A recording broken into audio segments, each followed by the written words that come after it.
¿Sabías que muchos cristianos experimentan asaltos espirituales, destellos de terror, ansiedad, duelo o letargo? Y que estos son todos indicaciones de asalto demoníaco. Bienvenido de nuevo a Salud Espiritual 2.0. El tema de hoy es tu autoridad espiritual. Dirigido y comentado por el pastor Isaac Petrie, basado en su libro Recupera tu autoridad. En este segmento veremos la verdadera causa de la resurrección de Jesucristo y la verdad trascendental que la mayoría de los cristianos desconoce. Ahora este capítulo en particular se explica en Filipenses 3, cuando Pablo dijo: "Oh, que pueda conocerlo en el poder de su resurrección y experimentar la plenitud de vida en él". Él mencionó que hubo algo que ocurrió en Cristo y que me hizo olvidar completamente de todo lo demás. Aprendí a perseguir por mí mismo esta revelación, lo que ocurrió en el momento de la resurrección. Pero el Espíritu del Señor me dijo a partir de este versículo: hay algo que todos necesitan saber y no conocen. Y él dijo, esto es lo que Pablo estaba diciendo incluso después de recibir la revelación de la resurrección. Pablo todavía decía, hay algo que necesito saber para poder alcanzar la resurrección de entre los muertos y obtener vida eterna. Y a esto Pablo dijo, estoy presionando hacia la meta del premio por el alto llamado de Dios en Cristo Jesús. Lo que ocurrió en Cristo Jesús cuando lo resucitó de entre los muertos fue extraordinario. Pablo dijo, eso es lo que estoy persiguiendo. Es algo sobre esa revelación que necesita ser predicada repetidamente una y otra vez y otra vez y otra vez y otra vez. Hay algo en esa revelación que debemos perseguir y perseguir sin descanso, ya que es tan compleja, tan multidimensional y tan inagotable en su revelación sobre ese evento, que cambió de forma irreversible la historia de la humanidad para siempre y que nunca dejará de sorprendernos. En el primer capítulo de Efesios, él dice que está orando para que tus ojos de entendimiento sean iluminados por la gracia de Dios, para conocer la esperanza de su llamamiento y las riquezas de la gloria de su herencia en los santos, y cuál es la gran magnitud de su poder para con nosotros los que creemos según el poder de su fuerza, la cual operó en Cristo, resucitándole de los muertos y sentándole a su diestra en los lugares celestiales, sobre todo principado y autoridad y poder y señorío, y sobre todo nombre que se nombra, no solo en este siglo, sino también en el venidero. Escúchame, hijo de Dios, dijo Pablo, estoy orando para que puedas conocer el poder, la grandeza extraordinaria del poder de Dios que Él obró en Cristo cuando lo resucitó de entre los muertos. Él dice, rezo para que entiendas lo que eso significa para ti. ¿Qué fue liberado hacia nosotros cuando resucitó a Cristo de entre los muertos? Rezo para que comprendas su importancia en tu vida. Una vez más, Pablo dijo, esto es el punto culminante. Este es el punto culminante del conocimiento de la revelación. Si pudiéramos lograr esto, ¿qué ocurrió en la resurrección para que Dios desatara su máximo poder al resucitar a Jesús de entre los muertos, manifestando así la mayor demostración de poder que la humanidad había presenciado hasta entonces? Aquí está. La resurrección fue una operación espiritual, una operación de carácter espiritual. La resurrección de Jesús se distingue de otras por ser tanto física como espiritual, lo que la hace única en su clase. No fue simplemente una resurrección física, sino también espiritual. Fue una resurrección espiritual, no solo física, sino también en el ámbito espiritual. Ambos sucedieron. Su cuerpo se resucitó y volvió a la vida, pero esta es la revelación máxima. Esa fue la esencia de su espíritu, lo que lo hizo destacar y lo separó de los demás. porque siempre me preguntaba por qué Jesús resucitó de entre los muertos. Muchas personas resucitaron de los muertos. En el antiguo pacto hubo personas resucitadas. Tienes al soldado que fue arrojado en la cueva de Eliseo y se levantó de nuevo.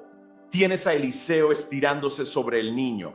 Tienes a Elías estirándose sobre el niño y ambos vuelven a la vida. Obtuviste al hijo de la viuda de Naín. Tienes a la hija de Jairo, Lázaro resucitado de los muertos, un día más muerto que Jesús. La muerte de Adán y Eva tuvo consecuencias que nos impactó a todos nosotros y ahora veremos cómo afectó el futuro de toda la humanidad. Como Jesús fue el primogénito de los muertos, ¿qué causó su resurrección? No estamos hablando de lo físico aquí, no estamos hablando de lo físico porque aunque todas esas personas fueron resucitadas físicamente, todas seguían muertas espiritualmente y todas murieron de nuevo. Pero con Jesús estamos a punto de presenciar esto por primera vez en la historia. Un espíritu muerto vuelve a la vida. La resurrección de Jesús ocurrió antes de que recogiera su cuerpo en la tumba de José en Arimatea. Y Pablo vio todo. ¿Cuándo recibió Pablo esta revelación? Gálatas capítulo 1. Pablo dijo: el evangelio que prediqué no es humano. Él dice: tampoco fue enseñado por humanos, sino que lo recibí por revelación, ya que Pablo dijo que ni siquiera sabía si estaba en el cuerpo o fuera de él. Estuve en el tercer cielo. Significa cosas que son ilegales para mí decir. No puedo hablar de eso. ¿Por qué? Porque todos los discípulos siguieron a Jesús hasta la cruz, pero Pablo lo siguió a través de la cruz. Y fue Pablo quien recibió la revelación de lo que sucedió cuando Jesús volvió de entre los muertos. Esto es lo que te da autoridad sobre la oscuridad y Satanás lo sabe. La Biblia dice que cuando Dios creó a Adán y Eva, les insufló vida y se convirtieron en almas vivientes. Después el Señor dijo que Adán y Eva están detrás de su imagen. Era su espíritu. Fue Dios quien sopló vida en el polvo y le dio vida a este mismo polvo.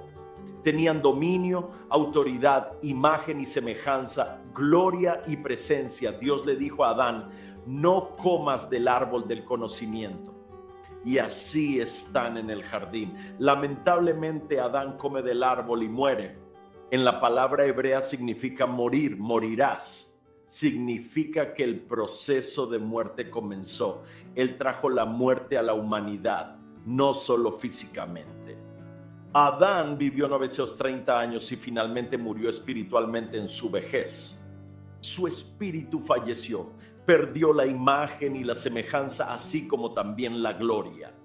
Perdió el ADN de Dios. Y cuando Dios vino al jardín en la frescura de la tarde, es la palabra hebrea ruach, de donde obtenemos aliento o viento o espíritu. Significa que Dios vino a ellos en una dimensión espiritual. Y es en esa dimensión que cuando Dios apareció en el jardín, le preguntó a Adán: ¿dónde estás? Porque estaba ausente de una dimensión. ¿Por qué? Por causa de la muerte espiritual. Se había deslizado hacia una existencia y conciencia natural, donde su alma y cuerpo comenzaron a dominarlo. Porque su espíritu había perecido, había perdido el ADN divino de Dios. Lo llamo los genes de Dios. Había perdido la paz de Dios, el gozo de Dios, la fuerza de Dios, la fe de Dios, el espíritu de sabiduría, revelación, poder, conocimiento, temor del Señor. Perdió todo eso y fue despojado de autoridad. Y ahora, debido a la muerte espiritual, el pecado se convierte en la naturaleza de la humanidad. Y nosotros éramos, dice la Biblia, por naturaleza, los hijos de la ira, la maldad. Ahora estamos bajo el control de Satanás, el titiritero de la humanidad. Y tenemos a Caín matando a Abel y tenemos tanta depravación, tenemos Sodoma y Gomorra, tenemos maldad. Tenemos maldad, maldad, maldad. Y nadie puede sacarnos de esto porque la humanidad está espiritualmente muerta. Por esto es que el Hijo de Dios, según Filipenses 2, se bajó de su trono imperial a la diestra del Padre y se humilló y descendió para estar en la forma y la apariencia como un hombre. Se humilló para ser obediente hasta la muerte, incluso la muerte en la cruz, porque Dios está a punto de levantarlo de nuevo y darle preeminencia. Sin embargo, para que eso ocurra, Jesús debe pasar por la experiencia de la muerte espiritual. Y por eso 2 Corintios 5 dice: aquel que no conocía pecado tuvo que convertirse en pecado por nosotros, para que nosotros pudiéramos convertirnos en la justicia de Dios. Cerraremos este capítulo conociendo lo que murió en Jesús cuando fue crucificado y lo que Él perdió cuando fue asesinado. También veremos cuál fue la declaración de fe más increíble en la historia. Y terminaremos con la respuesta a la pregunta más importante de toda tu vida. ¿Qué es lo que resucita completamente en ti cuando aceptas al Señor Jesucristo en tu corazón? Y tu Biblia declara que Jesús ahora está en el jardín de Getsemaní y ahora viene hacia él. El precio de 3 días y 3 noches en el corazón de la tierra. Él debe ser separado del Padre. Él tiene que aceptar la muerte espiritual. Él tiene que transformarse en pecado por nosotros. Y en ese jardín de Getsemaní está luchando, porque nunca ha estado fuera de la presencia de Dios. Siempre ha estado en su gloria. Nunca ignoró la paz, la mente y la alegría de Dios. Nunca ha desconocido la autoridad sobre la oscuridad. Nunca no ha sabido esto. Y tu Biblia declara que Él va a la cruz. Y hay 2 declaraciones que hace en la cruz que tendrán todo el sentido del mundo para ti. En este preciso instante, Él exclama: Dios mío, ¿por qué me has abandonado? Está experimentando separación de Dios. ¿Por qué? Porque su espíritu se está muriendo. Ahora está asumiendo su naturaleza, la naturaleza del pecado. Piensa en eso. El Cordero de Dios se inunda en su naturaleza con pecado, muerte, maldad, enfermedad y todo lo que sucedió como resultado de la maldición de Adán a la humanidad, a la muerte espiritual. Jesús ahora debe aceptarlo en su espíritu y naturaleza personal interna y propia. Y luego tu Biblia declara la declaración de fe más grande jamás pronunciada. Él le dice a su Padre: en tus manos encomiendo mi espíritu. Oh, ¿qué estaba diciendo Jesús? Jesús decía: estoy dispuesto a morir como pecador porque tú has prometido que después de 3 días y 3 noches me levantarás de nuevo. Él dice: como Jonás en la ballena 3 días y 3 noches, así estará el Hijo del Hombre en la tierra.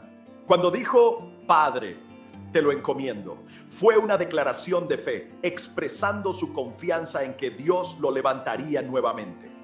Y entregó el espíritu y murió. Él se convierte en pecado, el cual es la causa de su muerte. Él se desliza hacia el inframundo y está allí en el inframundo. Así que no sé si fue la noche 1, la noche 2, la noche 3. Todo lo que sé es que en un determinado momento la inmensa gloria de Dios golpeó el inframundo y el Espíritu de Jesús resucitó de entre los muertos y se levantó de nuevo a la vida. Creo que Él estuvo allí, estaba en el inframundo. Satanás y los príncipes de este mundo, con los espíritus malvados y perversos, bailaban y se regocijaban. La muerte los retenía, al igual que a los demás, pues la muerte espiritual era invicta. Nadie había logrado resucitar sus espíritus. Después de 3 días y 3 noches, la gloria de Dios impactó el espíritu de Jesús, lo resucitó. Y Satanás se pregunta: ¿qué hemos hecho en el mundo? Y Jesús resucitó de entre los muertos y volvió a la vida. Ahora su cuerpo todavía está en la tumba de José, pero dices que ha sido resucitado. Como lo sabes, la Biblia dice que Él predica a los espíritus en prisión. Él se encuentra allá abajo, otorgando vida a la primera creación de esta nueva creación magnífica. Y tu Biblia declara que es allí donde Él despojó a Satanás de las llaves de la muerte, el infierno y la tumba. ¿Por qué? De un espíritu resucitado. Nadie había visto a un espíritu volver a la vida. Jesús dice, mi espíritu resucitará según Efesios 1 y nos levantó juntos en Efesios 2. Esto significa que el primer Adán se convirtió en un alma viviente, pero el último se convierte en un espíritu que da vida. Y ahora Jesús tiene el poder no solo de tener vida, sino de dar vida ahora. Y Jesucristo fue al infierno, sufrió a través del pecado para que pudiera tener un poder liberado hacia Él. ¿Y cuál era ese poder para resucitar espíritus muertos? Si alguno está en Cristo, Él es una nueva criatura. Todas las cosas han pasado. ¿Por qué? Porque la salvación no es solo el perdón de tus pecados. La salvación es la resurrección de tu espíritu para volver a estar en unión con Dios y el regreso de la imagen y semejanza de Dios a tu vida. Y tu Biblia dice que esa resurrección le da a Jesús la preeminencia sobre todo en los cielos y la tierra. Y Jesús dice, no hice todo esto por mí. Te levanté juntos y te senté en lugares celestiales conmigo. Quiero que lo consigas. La diferencia en la resurrección de Jesús fue que no fue solo física, sino también espiritual. Fue el único caso en el que un espíritu muerto volvió a la vida. Y ahora puede desbloquear espíritus muertos. Y te digo que eso te pasó cuando te salvaste. Escucha atentamente. Tienes un espíritu resucitado que posee todos los atributos del Señor y es hora de que camines con Él sobre la tierra. Porque tu espíritu está hecho a la imagen y semejanza de Cristo. Esto te va a armar para derrotar al enemigo en la medida en que el enemigo literalmente te va a temer al despertar por la mañana, porque sabe que tiene que obedecerte. Esto te pasó a ti con la resurrección de Cristo. Muchas gracias por acompañarnos y recuerda lo importante que es para nosotros que nos dejes tu like, que compartas y por supuesto que te suscribas a nuestro canal.